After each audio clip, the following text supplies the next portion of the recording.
ঘোর আর্থিক সংকটের মুখে পড়েছে ৮০ বছরের পুরনো বিশ্ব সংস্থা জাতিসংঘ।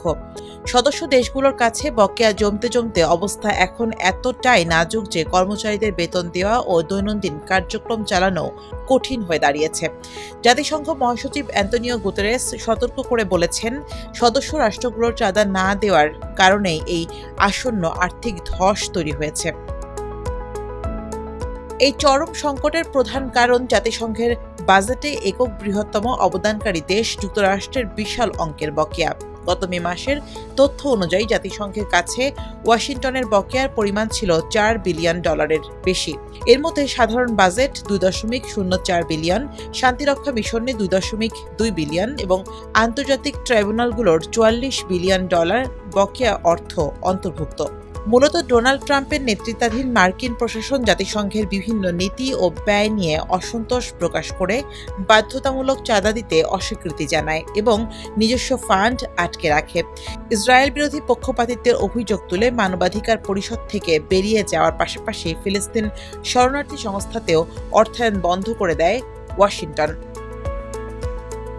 তবে সাম্প্রতিক এক খবরে আশার আলো দেখছেন ত্রাণ বিশেষজ্ঞরা। রয়টার্সে প্রকাশিত এক বিজ্ঞপ্তি অনুযায়ী ট্রাম্প প্রশাসন জাতিসংঘকে $725 মিলিয়ন প্রদানের একটি পরিকল্পনা জমা দিয়েছে। ধারণা করা হচ্ছে নিউ ইয়র্কের সাধারণ পরিষদের অধিবেশনে মার্কিন প্রেসিডেন্টের বক্তব্যের আগেই এই অর্থ দেওয়া হতে পারে। তবে বিশ্লেষকরা বলছেন, নতুন ঘোষিত এই $725 মিলিয়ন যুক্তরাষ্ট্রের মোট বকেয়ার 20%-এরও কম। তা সত্ত্বেও জাতিসংঘের সাবেক কর্মকর্তা ইউজিন চেনের মতে এই অর্থ অন্তত কিছুটা সময়ের জন্য সংস্থাকে বাঁচিয়ে রাখবে। কিন্তু যুক্তরাষ্ট্র যদি এই অর্থ দ্রুত স্থানান্তর না করে তবে পরিস্থিতি ভয়াবহ হতে পারে। জাতিসংঘ সনদের 19 নম্বর অনুচ্ছেদ অনুযায়ী কোনো সদস্য দেশের বকেয়া যদি 2 বছরের বার্ষিক ফির চেয়ে বেশি হয় তবে সাধারণ পরিষদে তাদের ভোটাধিকার স্থগিত হয়ে যায়। যুক্তরাষ্ট্র যদি বড় অঙ্ক পরিশোধ না করে তবে আগামী জানুয়ারিতে তারা ভোটাধিকার হারানোর ঝুঁকিতে পড়বে।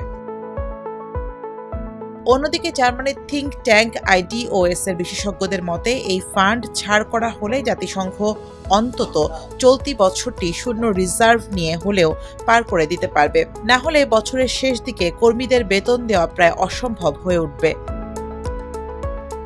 এই টানাটানির মধ্যে জাতিসংঘ নিজের UN80 নামে একটি বড় ধরনের ব্যয় সংকোচন ও সংস্কার কর্মসূচি শুরু করেছে। সংস্থাটি ইতোমধ্যে তাদের বাজেট 9.2% কমিয়েছে এবং জেনেভা ও নিউ ইয়র্কের মতো ব্যয়বহুল শহরগুলো থেকে 2000-এর বেশি চাকরি কম খরচের আঞ্চলিক কেন্দ্রগুলোতে স্থানান্তরিত করেছে। কিন্তু যুক্তরাষ্ট্র শেষ পর্যন্ত কেমন অর্থ ছাড় করবে এবং কী শর্ত জুড়ে দেবে তার উপরই এখন নির্ভর করছে জাতিসংঘের আগামী দিনের ভবিষ্যৎ।